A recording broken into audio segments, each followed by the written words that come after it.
Hello scoundrels, welcome back to the channel. If you'd like to be a scoundrel, hit the subscribe button down below and join the Scoundrel Den. Also thanks to G2A for sponsoring the channel. Okay, today we are going to be doing a follow-up on the video last week that I did talking about the Hound, and I did not have the skills to properly speed tank in the Hound, so I showed you a little bit of the stealth bomber PvP aspect of this ship, which turned out to be really fun, and I've really enjoyed doing it, and I think it's a great little PvP frigate that if you are if you're keen on doing stealth bomber and you're a missile, like a medium missile spec character, and you have some frigate skills as well, I would thoroughly recommend the Hound because it's a great little PvP stealth bomber. But we're going to be talking today about the speed tanking capabilities. Now, I made a speed tanking video on Saturday, which I'll link in the description, talks a little bit about the theory of speed tanking and shows me doing it a little bit in something called the Condor 2. A little bit later in this video, I'm going to compare the two, but I'm going to do that now just to begin with. I'm going to show you the Hound firstly, okay? So, the Hound info, you're going to get minus 90% medium torpedo, so not medium missile, medium torpedo power grid need. Now, I know people have put things like medium rapid missiles on this. You can usually fit like one medium rapid plus 2 torpedoes, which actually is a pretty legitimate build for it. And if you can make it happen, then I would thoroughly recommend it. You're going to get minus 50% cloaking device reactivation delay. And essentially, it's going to allow you to have a covert op equip if you want. It's really, really good for PvP in that sense. It's a great little covert op ship. You're going to get, per medium missile/torpedo upgrade level, you're going to get 10% explosive damage, 5% torpedo damage. Now, this is why you would equip torpedoes over normal missiles, because you're going to get torpedo bonuses for this ship. You're not going to get missile bonuses. So you're going to get massive DPS increases for torpedoes overall for this ship. And you should be able to get up to 50% extra explosive damage and up to 25% extra EM damage. It's going to make you very good versus armor, and it's going to increase your capabilities versus shield as well. And you're also going to get torpedo velocity, which means you're going to increase the range of your torpedoes as well, and obviously range being one of the biggest limiting factors for torpedoes in general. So once you get to medium torpedo upgrade level 5, you're going to get a huge bonus in both range and damage across, or at least the spread of damage across the board. The one stat that sets this ship apart from the rest of the stealth bombers is per expert frigate command bonus, you're going to get flight velocity. Now, expert frigate command might sound like a big deal, but frigate command is actually a relatively low skill point, and advanced frigate command, they're relatively low skill point thresholds to get to 5/5. So you can actually enter expert frigate command relatively quickly. You can get up to 25% bonus velocity for this for this ship. And this bonus velocity, because it is a ship bonus, applies at the end of your velocity calculations. So it basically increases the ship's velocity by a significant amount.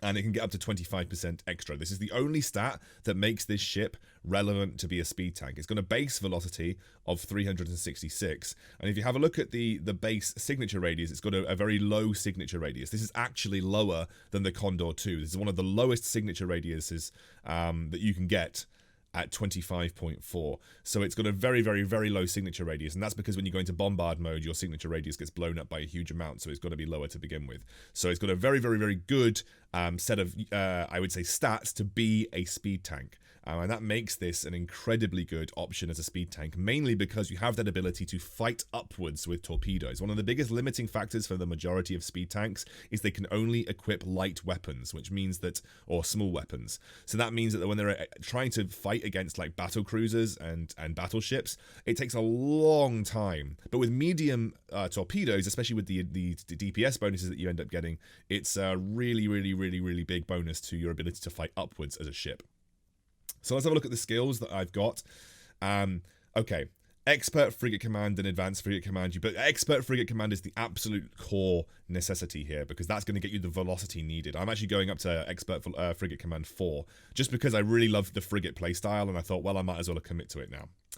Afterburner, and I would recommend if you can get to advanced afterburner 5, you're going to get a huge bonus in terms of velocity that you would get from afterburners, like it's an extra 7% by getting to afterburner advanced level 5. And then if you can get to expert afterburner, you're going to get, once you get to 4. So this one's a little bit less reachable, but I would say advanced afterburner 5, you're going to get a huge bonus to the afterburner capabilities, and obviously afterburner is how you generate the speed to speed tank.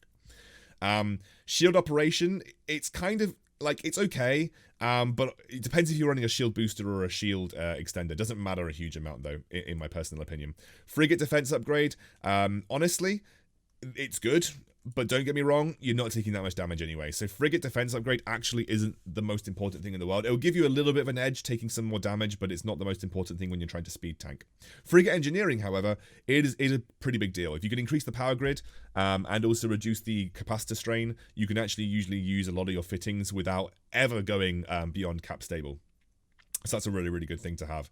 You might want to consider electronic warfare, stasis capacitor need as well, advanced electronic warfare. These might be something that you want to consider, especially because you need stasis webifiers on this ship. Target management and advanced target management, always nice, but honestly, the maxed locked targets that you can have on a frigate, or at least on the Hound, is 4. So this doesn't matter a huge amount either. Then when it comes to missiles, you're going to want medium missile torpedo operation, advanced medium missile torpedo operation, expert medium missile torpedo operation if you can get it. But then you want to also get the upgrades. So this is the one that I'm working on, which I will put in after the queue of my expert frigate command. Medium missile torpedo upgrade 5, and then obviously the corresponding skills beyond that. So they're the important ones that you need for there. Okay, fittings. Let's talk about fittings now. I'm running the best torpedoes that I can get my hands on, the pithy MC type mediums. They're not actually hugely expensive because torpedoes are not actually that popular. So I'm running the 25mm piece when I bought them, so they weren't a huge amount of investment. But obviously you can run the best torpedo that you can find, and most torpedoes beyond the top 2 in the market are actually pretty cheap. So just run whatever you can. I'm running 2 interruptive stasis webifiers, which give me a range of 13 kilometers. I wanted to outrange the other stasis webifiers that I'll be fighting, but honestly, it doesn't matter a huge amount as long as you are comfortable that if you're not running the interruptive one, if you're not running the one with the extended range over 11 kilometers, you might find that you're going to have to just deal less damage to frigates and destroyers, especially if they have their own stasis webifier. I'm then running I think this is the best afterburner that you can get that isn't a C-type, so I'm just running the best afterburner that you can get that isn't the C-type. The afterburner strength is actually pretty important because, like, if I'm going to invest in one thing, the afterburner is going to give me the most defensive capabilities, and that's why I've got it here. I'm then running a Caldari Navy heavy ballistic control system, so I'm just running sort of something to boost my DPS, which is important. And I'm actually running a shield extender. I'm actually running a pretty high-level shield extender. This is my, oh crap, I'm taking damage card. You could run a shield booster. Either or. It really depends on personal preference. Booster is going to help you negate a small amount of the damage. Extender is just going to give you a get out of jail free card when you need it. So that's why I'm running the extender. Okay, we have a Warhead Califaction Catalyst and a Bay-Loading Accelerator. This is the classic 1-2 combo for increasing DPS. If you can afford the Tier 2 versions, go for it, but I absolutely cannot. And then I'm just running 2 Auxiliary Thrusters, which are increasing my flight velocity by 10% each. So that's going to increase my overall speed. Again, if you can upgrade to the Tier 2 rigs and you have the money to do so, I would thoroughly recommend it, but otherwise don't worry too much. I'm not, and I'm functioning perfectly fine. That is everything that you need to know.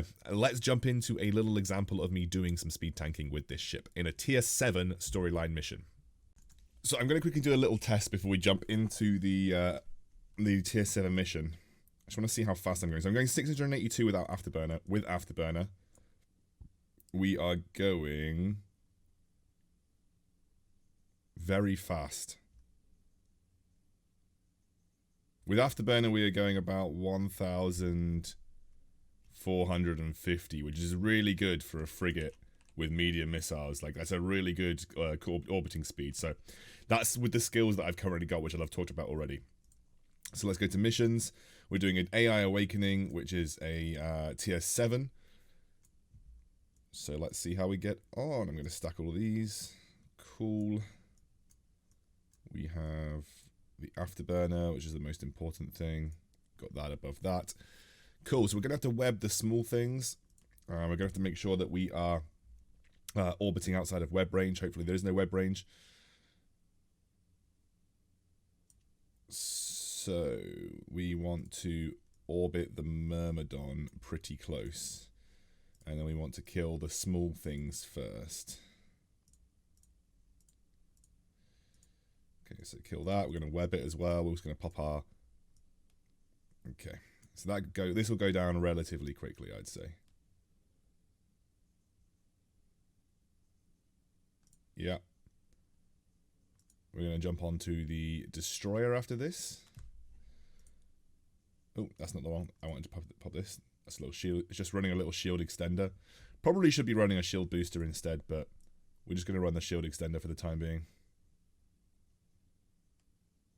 Probably don't need both webs on the destroyer. I want to make sure that my cap doesn't get screwed here.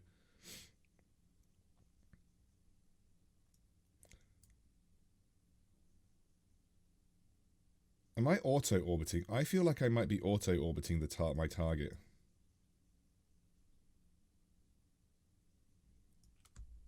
Maybe we just got to... No, we are. We're just here. Maybe I've just got to get back into range of the destroyer I have. I think I'm actually going to kill the Myrmidon. No, we want to kill the Myrmidon now. So we're not taking any damage, which is good. And we're also now fighting upwards, so we shouldn't actually take much damage at all. A booster probably would be better overall, but you can see now the damage on this compared to like a normal frigate is just really good. Like 1,200 per volley every, what, like 4 or 5 seconds? I don't know what the activation time is on my... Every 5.68 seconds, I'm getting 1,200, and I'm taking down battle cruisers in a frigate with relative ease. Now, what would be better overall is probably running a shield booster over a shield extender. But, yeah, we're just orbiting. And remember, when you're trying to speed tank, you've got to think about how you approach an orbit. Like, you cannot just run straight at a big target. That target will kill you. I'm going to pop my ballistic missile control system.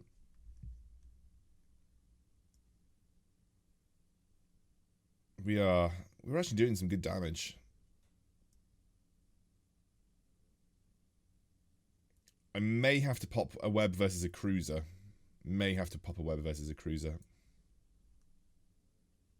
But we're not taking any damage. We're circling at 1.3k, so we won't get the full velocity that I'd get running in a straight line when I'm orbiting. But orbiting at 1.3k is pretty good, especially with the low signature radius. Like the Hound has got a really low signature radius. If I actually go to, I'm going to wait until I get onto the next target. Actually, I want to orbit this guy. So we want to orbit this guy pretty close as well, 5 kilometers. So when you enter into an orbit, you do automatically kind of approach them at a side velocity. I'm going to put one web on him, 1,066 without the web. What is it with the web? 1,155, which is I think what I was getting versus the battle cruiser. So one web is giving me full damage application here. I'm actually going to go and compare the ships after we've killed both of the cruisers. So the other cruiser is over there. I'm wondering whether I should just hop to the closest battle cruiser because it would be the best way to get into another quick orbit. And I kind of want to come out of this orbit and immediately jump over to the other side, which I should be able to do. So I'm actually going to start, when I come out of this orbit now, I'm going to go and orbit this guy, which I should mean I'm able to keep some kind of transversal velocity. So I am keeping some kind of transversal velocity here, and I'm not expecting to die. So let's go on the ship tree. We're going to have a look at some signature radiuses. So the one I was using previously was the Condor 2. So I'm going to just show you the base signature radius of a... Where is it? Details. The base signature radius is 25.4 meters. Let me just check I'm doing okay here. So 25.4 meters for the Hound. If I then go and have a look at what I was using, which was the Condor 2 previously. So the Condor 2 is here. We can have a look at the details. The base signature radius. So this has got a 10 meter lower signature radius than the Condor 2.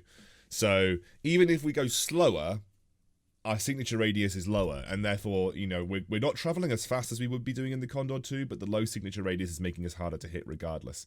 And with extra skills in Expert Frigate, we're only going to increase the speed at which we are able to speed tank in the Hound, and it is so good at fighting upwards because of the medium torpedoes. The only thing that you do need to be a little bit conscious of is that the range is 14.41 kilometers, so you do have to be aware that sometimes you're going to have to drop to like 12 or 13, especially versus webs, for instance. But I'm not getting webbed by anybody here, so we're not having too much of a tough time. And we're killing tier 7 battle cruisers and cruisers way quicker than we would have been doing in the Condor. We're going to enter into orbit immediately and pop a web on this guy as well. The only problem with frigates is if you get loot, you can't carry any of it, because frigates don't really have a very big loot hold space. But, you know, if you're in a Hound and you are wanting to do storyline missions, this is probably a good way to do some of the higher tier storyline missions, because, as you can see, I've just taken, like, 0 damage versus any of these ships. Like, I don't think I've been hit since the initial engage. But we have got another wave coming as well, so... It's slow business by yourself, but if you were then in a fleet, for instance, and you wanted to go and do some of the harder storyline missions, you could probably speed tank them relatively easily in a Hound, like tier 8 and above. It's pretty likely that you could speed tank them. Then you also do have the bombard mode if you ever want to head out to a distance and just fire missiles from a very long way away. Like you go to 40k and just enter in bombard mode. I actually don't think bombard mode is good at all. I'm immediately going to start orbiting this guy. We need to orbit him at a pretty close range. So let's go at 5 kilometers. We need to kill the Algos, the other Algos, and the Incursus. And because we're against smaller ships, what I'm going to do is I'm going to pop my shield extender so I can get into orbit. And then I'm just going to pop both of my webs versus this guy, and then also pop my ballistic missile control system. Because we are actually getting webbed here. We're getting double webbed by the Algos. So we really do need to go out to about 13k. Yeah, we're at 200 and... Luckily, our signature radius is so small, but we are getting double webbed here, so I need to orbit this guy at 14k, and we need to kill them really quickly. This is the bane of a frigate speed tank. If you get double webbed, it is not a good look. That shield extender might have bought me enough time to kill this Algos, and if I kill that one Algos, I might be able to get out of range. But double web is hurting. It is hurting. So we've lost one web here. We've lost one web. That's good. That's good. Need to get out of web range of this Algos.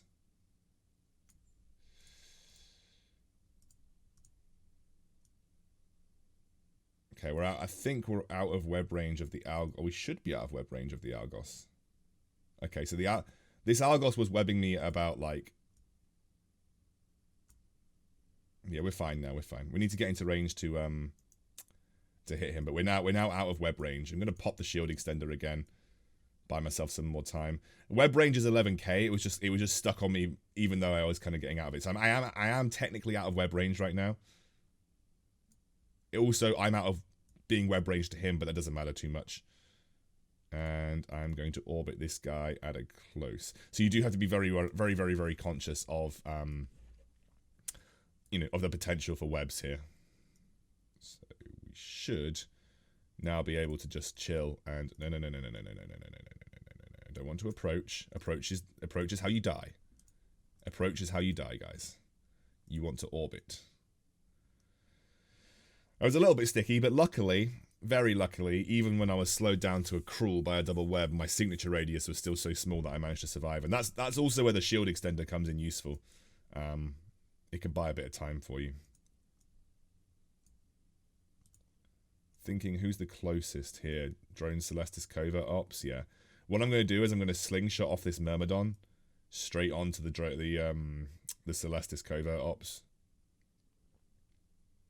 But I shouldn't take any more damage now. The double web, that is a killer for a speed tank. So you do need to be aware that when another wave spawns, you might want to try and get out to a slightly longer range. Like, that was just poor play from me. I could have very easily... I mean, I was going to warp out, but I was in danger of potentially being blown up, which wouldn't have been a good look. The way that you figure out who is webbing you is you have a look on this screen and you'll see a web icon on the ships that are actually webbing you. So I'm going to try and slingshot off this Myrmidon to this Drone Celestis Covert Ops.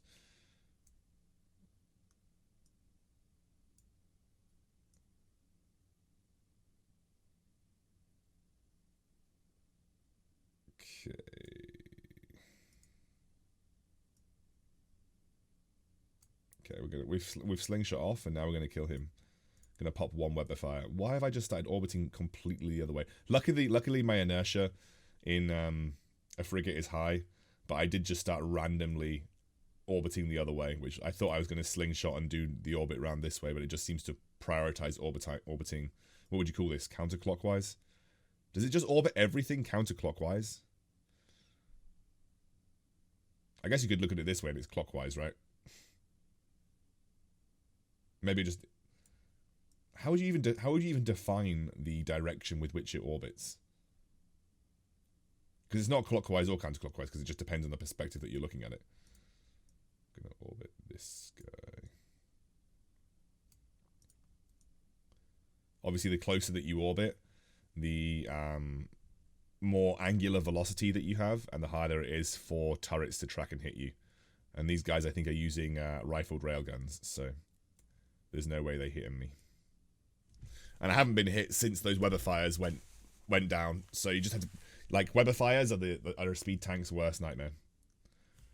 But now that I've got the skills for this ship, so I've actually got the skills like to make it go fast enough, it's a really effective speed tank that is much quicker at, you know, like maybe outside of something like the Worm or the Dramiel. Like the Dramiel or the Daredevil are quite clearly incredible speed tanks as well. But maybe outside of those, you know, outside of pirate faction ships, this could be one of the best speed tanks, I think, out there if you have the skills for it. It does require the skill investment, though. I am Expert Frigate Command 3. And I'm also nearly Afterburner 5.5, so, you know, it does require the skill investment to make it worth it. But you can see, like, being able to orbit at 1.3, 1.4k, you're going to have absolutely no issues. I could even do some math to figure out what is the optimal angular velocity that I can get in this ship when it comes to distance and speed. But either way, I haven't been hit since those weather fires went down, so there's absolutely no issue. And it's taken me 13 minutes to do. I think there's only 2 waves in this. And this ship's probably going to take me another minute to kill. So let's say it's taken me 15 minutes. And this was a 1.5 mil mission plus the bounties. I don't know what the bounties will be. I don't think any loot dropped. Like, literally 0 loot dropped. So we're not going to get any loot from this mission, but that's a little bit unusual, I'd say.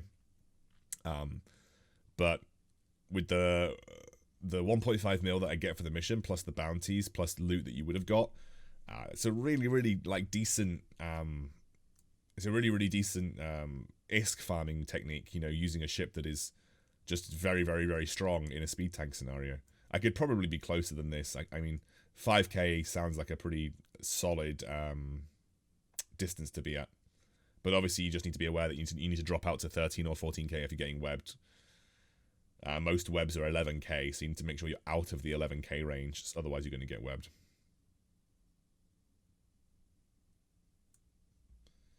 I think this will be it. Yep, there we go. There we go, 1.5, well, I got taxed 20%, but 1.5 mil, and then plus whatever I get from the bounties, which should be a decent amount, maybe up to 2 mil. Probably, I mean, I'm expecting up to maybe 2 mil, 2.5 mil, and that took me 15 minutes to do in my Hound.